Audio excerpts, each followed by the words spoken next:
Je veux dire, Monsieur le Ministre, que j'apprécie, et je vous l'ai déjà dit, la qualité de nos échanges, parce que derrière des discussions qui pourraient apparaître comme tout à fait microéconomiques et très techniques, je pense qu'elles nous offrent l'occasion de mettre en perspective nos désaccords. Et puisque vous avez, vous, tout à l'heure, voulu prendre à témoin les députés présents dans cet hémicycle pour, à travers eux, vous adresser aux Français, je vous demande de supporter quelques instants que j'en fasse autant. Vous avez parlé, Monsieur le Ministre, de coût du travail. Et vous avez dit que, par le passé, de votre point de vue, il était trop élevé. Et vous avez d'ailleurs salué le fait que des majorités successives, de couleurs politiques différentes, d'ailleurs nous le déplorons, aient suivi cette trajectoire de baisse du coût du travail dont vous vous félicitez. Le travail n'a pas de coût. Il a un prix. Parce que, jusqu'à preuve du contraire, et si vous êtes en capacité de me faire cette démonstration, je l'attends avec grand plaisir. Seul le travail produit de la valeur. S'il n'y a pas de travail, il n'y a pas de valeur créée. Et j'attends avec impatience la volontaire ou le volontaire qui, dans vos rangs, me fera la démonstration que le capital se suffit à lui-même pour produire. Il faut parfois les deux. La différence, c'est que le travail seul, sans capital, peut produire, le capital, non. Si vous mettez du capital dans un coffre, que vous revenez quelques semaines, quelques mois plus tard, sans qu'entre-temps il y ait eu du travail humain, il y a fort à penser, à moins que vous soyez complètement halluciné, qu'en ouvrant le coffre, vous allez retrouver strictement la même valeur. C'est bien le travail qui produit, et pas le capital. Alors, plutôt que de vous offusquer contre le prétendu coût du travail, dont j'espère vous avoir fait la démonstration à l'instant, peut-être pas assez convaincante de votre point de vue, qu'elle n'existe pas, vous devriez vous offusquer, et honnêtement, nous devrions être en commun sur ce combat, contre l'exorbitant coût du capital. Car, Monsieur le Ministre, et vous connaissez ces chiffres mieux que moi, dans les années 80, un salarié français travaillait en moyenne 9 jours par an pour rémunérer les actionnaires. Aujourd'hui, un salarié français travaille en moyenne 40 jours par an pour rémunérer les actionnaires. Et dans la même période, Monsieur le Ministre, la productivité a été multipliée par 6 du fait des bonds technologiques que nous avons réalisés.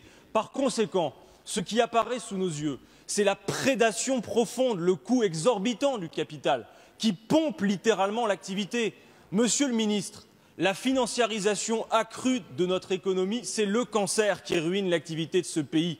Je vous le dis, et je pense que vous pouvez le mesurer. C'est bien le coût du capital qui nous pose un véritable problème.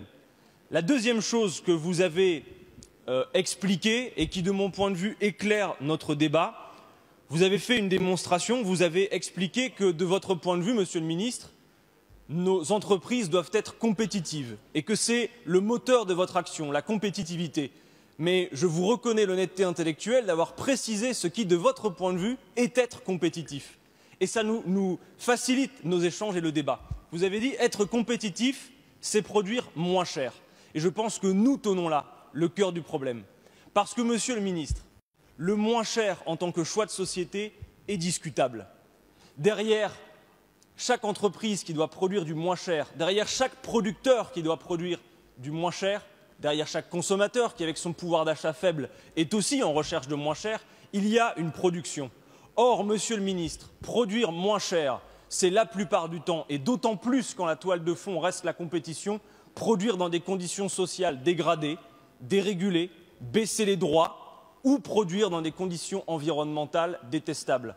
C'est souvent la production la plus dégueulasse qui coûte la moins cher sur l'environnement. Nous devons nous interroger sur ce modèle.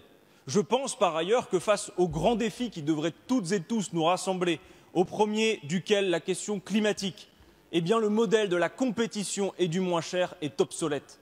Et là, nous tenons le cœur de ce que doivent être nos débats. Et ils ne sont pas des débats idéologiques, ils sont au contraire puissamment pragmatiques et inscrits dans les enjeux que nous avons à poursuivre. Alors, tant que la toile de fond demeurera cette compétition et cette concurrence, eh bien, nous serons de toute façon contraints, vous serez contraints à diminuer les droits des salariés. Vous ne pourrez pas faire autre chose. D'ailleurs, c'est parce que vous ne remettez pas en cause cette toile de fond que vous êtes contraints à ces bricolages ineptes du type de la loi Pacte. C'est parce que vous renoncez à changer de paradigme que vous êtes contraints, y compris, je l'ai dit, non pas de façon caricaturale, mais parce que c'est vrai, à demander à des salariés de devoir manger à l'extérieur. C'était un exemple pour illustrer le propos. En diminuant les seuils, de fait, vous diminuez les droits. Alors la compétition a quelque chose peut-être de stimulant, mais je vous le dis, la coopération est plus adaptée. Et j'attends, Monsieur le Ministre, puisqu'on sait qu'il y a quelques semaines de cela, l'Autriche a voté l'autorisation du travail hebdomadaire à 60 heures, eh bien j'attends avec impatience le jour où viendra à cette tribune nous dire que parce que l'Autriche a voté le travail hebdomadaire à 60 heures et qu'il nous faut être compétitifs, alors on va devoir courir après eux. De la même manière qu'à quelque temps, vous pourriez le faire sur les cotisations sociales dans les pays de l'Est, dire il faut être compétitif. C'est-à-dire que ce paradigme de la compétition finit par créer dans notre pays un enthousiasme au fait de nous-mêmes nous scier nos propres jambes et à renoncer à nos droits au motif de la compétition. Vous voyez bien que là, vous butez sur quelque chose. Et je pense véritablement qu'il est là le cœur de nos débats. Si vous êtes réduits aujourd'hui à diminuer les seuils, c'est parce que vous renoncez à faire ce qu'il faut faire. Que fait-on? Faisons la planification écologique. Faisons le protectionnisme solidaire, pas le protectionnisme chauvin, le protectionnisme solidaire, qui fait que la France pourrait décider, par exemple, que, pour ne prendre qu'un exemple qui illustrerait le propos, que le coton ouzbek produit avec le travail des enfants ne rentre pas dans notre pays, parce qu'on peut faire autre chose. Voilà ce qu'il convient de faire. Enfin, comprenez que nos propositions, c'est une respiration, un défi technique, c'est ample. Ça n'est pas vos petites règles rabougries et les modifications des règles, gna gna gna, les seuils trop élevés, gna gna gna. Enfin, respirez un peu, offrez de l'air à nos débats.